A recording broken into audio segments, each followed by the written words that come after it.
Hello, നമസ്കാരം. ഞാൻ രാജേഷ് വൈദ്യരാണ്. ഞാൻ വന്നിട്ടുള്ളത് നമ്മളെ ഒരു നമുക്ക് നമ്മുടെ മരുന്ന് ഉപയോഗിച്ചിട്ട് അതിൻ്റെ ഒരാളുടെ റിവ്യൂ ആണ്. നമ്മൾ ആ വോയിസാണ് നിങ്ങൾ കേട്ടുകൊണ്ടിരുന്നതും കേട്ടതും. അതുകൊണ്ട് തന്നെ നമുക്ക് ഇതിൽ ലൈവായിട്ട് ഞാൻ കമൻറ്റ് ബോക്സിൽ വന്നിട്ടുള്ളത് മിക്ക ആളുകൾക്കും ഉള്ള സംശയങ്ങൾ ഉള്ളത് കൊണ്ടാണ്. അതിൻ്റെ കുറച്ച് കാര്യങ്ങൾ ഒന്ന് പറയാൻ വേണ്ടിയിട്ട് വന്നതാണ്. അപ്പോൾ നമ്മുടെ രീതികൾ എന്ന് പറഞ്ഞാൽ പൂർവിക ചികിത്സാ രീതികളാണ്, ഞാടി ചികിത്സാ രീതികൾ. നമ്മൾ കാലങ്ങളായിട്ട് അച്ഛൻ്റെ അമ്മയും ഒക്കെ ആയിട്ടാണ് നമ്മുടെ ചികിത്സാലയം ആരംഭിച്ചിട്ടുള്ളതും. നമ്മുടെ ലൈസൻസോടുകൂടി പ്രവർത്തിക്കുന്ന ഒരു സ്ഥാപനമാണ്.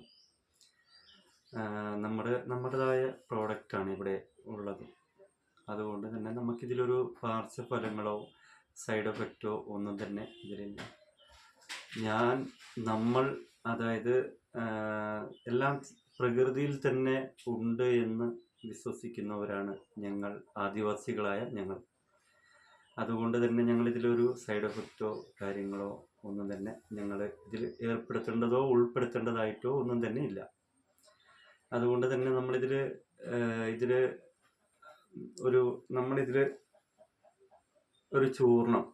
നമ്മളൊരു ചൂർണമാണ് ഇതിൽ കൊടുക്കുന്നത്. ഒരു ചൂർണം, അതുപോലെ തന്നെ ഒരു ലേഗ്യം, അതുപോലെ തന്നെ നമ്മളിതിൽ ഒരു KLP, ഒരു ദാഹശമനിയുണ്ട്. മിക്ക ആളുകൾക്കും നമുക്ക് ആദ്യമായിട്ടുണ്ടാവുന്നത് വയറ് സംബന്ധമായിട്ടുള്ള വിഷയങ്ങളൊക്കെ ആയിരിക്കും. കാരണം സ്വാഭാവികമായിട്ട് സമയം തെറ്റിച്ചുള്ള ഭക്ഷണക്രമങ്ങളും ഒക്കെ ആയിരിക്കും നമുക്ക് ആദ്യമേ വരുന്നത്. അതായത് സമയം തെറ്റിച്ചുള്ള ഭക്ഷണക്രമം ഉണ്ടാകുമ്പോൾ സ്വാഭാവികമായിട്ട് നമുക്കൊരു വെള്ളപ്പായൽ പോലെ നമുക്ക് നമ്മളെ നാവിൻ്റെ തൊണ്ടേ ഭാഗത്ത് നമുക്ക് അറിയാൻ പറ്റും, ഒരു വെള്ള നിറത്തിൽ നമുക്ക്. അതിനുശേഷം നമുക്കൊരു എരിച്ചിലും പുകച്ചിലും, അതേപോലെ തന്നെ ഇടയ്ക്കിടയ്ക്ക് ബാത്റൂമിൽ പോകാൻ തോന്നുക, പോയാലും അതുപോലെ തന്നെ നമുക്ക് ഒന്നിനോടൊരു തൃപ്തിയില്ലായ്മ നമുക്ക് ഉണ്ടാവാൻ സാധ്യത കൂടുതലാണ്. കാരണം എന്ന് വെച്ചാൽ നമുക്കെല്ലാവരും അറിയാലോ, ഇന്ന് പണം ഉണ്ടാക്കാൻ എല്ലാവരും നെറ്റോട്ട് ഓടുന്ന സമയത്തും നമ്മൾ ആരോഗ്യ സംബന്ധമായിട്ടുള്ള വിഷയങ്ങൾ നമ്മൾ ആരും ശ്രദ്ധിക്കാറില്ല. അതുകൊണ്ട് തന്നെ നമുക്ക് ഇന്ന് മിക്ക ആളുകൾക്കും പൈസ എന്നുള്ള രീതിയിൽ ഉള്ളതുകൊണ്ട് നമ്മുടെ ശരീരത്തെ, അല്ലെങ്കിൽ നമ്മളെ തന്നെ നോക്കാൻ നമുക്ക് സമയമില്ല എന്നുള്ളതാണ്. അപ്പോൾ നമ്മൾ നല്ലൊരു ആരോഗ്യം നമുക്ക് ഉണ്ടാക്കിയെടുക്കുക എന്നുള്ളത് വളരെയേറെ ഒത്തിരി അതിന് കഠിനമായിട്ട് അധ്വാനിക്കേണ്ട കാര്യമൊന്നുമില്ല. കാരണം പൈസ കൊടുത്തു കഴിഞ്ഞാൽ നല്ലതും കിട്ടും, മോശമുള്ളതും കിട്ടും.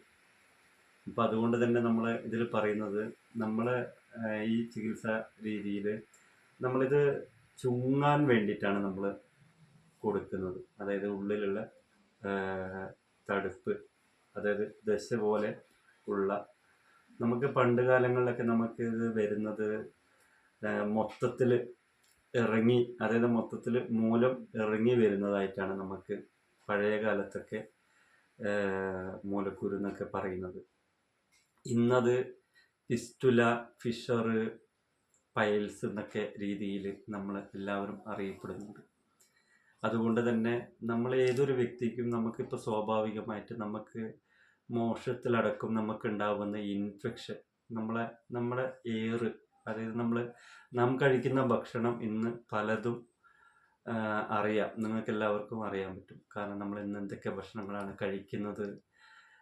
താൽക്കാലികം അപ്പപ്പുള്ള കാര്യങ്ങൾക്ക് വേണ്ടി, അപ്പപ്പുള്ള വിശപ്പിന് വേണ്ടി നമ്മൾ പല ഭക്ഷണങ്ങളും നമ്മൾ കഴിക്കാറുണ്ട്. നമ്മൾ സ്വാഭാവികമാണ്, കാരണം വിശപ്പാണല്ലോ. അപ്പോൾ സ്വാഭാവികം കിട്ടുന്നത് കഴിക്കും. എങ്കിൽ പോലും പൈസ കൊടുത്താൽ നമുക്ക് നല്ലതും കിട്ടും, അല്ലാത്തതും കിട്ടും എന്ന് പറയുന്ന രീതിയിലാണ് ഭക്ഷണക്രമത്തിൽ നമ്മൾ ഈ സമയം തെറ്റിയിട്ടുള്ള ഭക്ഷണക്രമം വരുമ്പോൾ സ്വാഭാവികമായിട്ട് നമുക്ക് ഗ്യാസിൻ്റെ പ്രോബ്ലം, അതുപോലെ തന്നെ നെഞ്ചിരിച്ചിൽ, ഇടയ്ക്കിടയ്ക്ക് ഉള്ള വേദനയും ഇങ്ങനെയുള്ള വിഷയങ്ങളാണ് തുടക്കം നമുക്ക് ഏതൊരു വ്യക്തിക്കും ഉണ്ടാവാറുള്ളത്. അതുകൊണ്ട് തന്നെ നമ്മളിതിലൊരു ദാഹശമനിയുണ്ട്. നമുക്ക് മലദ്വാരത്തിൻ്റെ ഭാഗത്ത് ഇൻഫെക്ഷൻ, നമുക്ക് മലത്തിലുണ്ടാവുന്ന ഇൻഫെക്ഷൻ, അതായത് നമ്മൾ ചില ആളുകൾക്കൊക്കെ വയറ്റിന്ന് പോകുമ്പോൾ ആഴ്ചകളോളം വയറ്റിന്ന് പോവാതെ ഇങ്ങനെ കെട്ടി നിൽക്കുന്ന അവസ്ഥ വന്നു കഴിഞ്ഞാൽ അവിടെ ചില ആളുകൾക്ക് ചെറിയ ചെറിയ വ്രണങ്ങൾ അവിടെ ഉണ്ടാവുകയും അതിന് ഈ ഇൻഫെക്ഷൻ കൂടുന്നതിനനുസരിച്ച് പല പല പ്രശ്നങ്ങളും ക്യാൻസർ പോലുള്ള രോഗങ്ങളും വരാനുള്ള സാധ്യത ഏറെയാണ്. അതുകൊണ്ട് തന്നെ നമ്മൾ രോഗം വന്നിട്ട് ചികിത്സിക്കുന്നതിലും നല്ലത് തുടക്കത്തിൽ വരാതിരിക്കാൻ നോക്കുക. വന്നതിനെ ചികിത്സിച്ച ശേഷം, മാറ്റിയതിന് ശേഷം നമ്മൾ അതേ വൃത്തിയിൽ വെടുപ്പോടെയും സമയത്തും ഭക്ഷണവും വെള്ളവും കൃത്യസമയത്ത് കഴിക്കുക എന്നുള്ളതാണ്. ഒരുപാട് ഭക്ഷണം കഴിക്കുന്നതിലല്ല, മിനിമം ഭക്ഷണം കഴിച്ച് അതിൽ നമ്മൾ സംതൃപ്തിയാവുക എന്നുള്ളതാണ്. നന്ദി, നമസ്കാരം.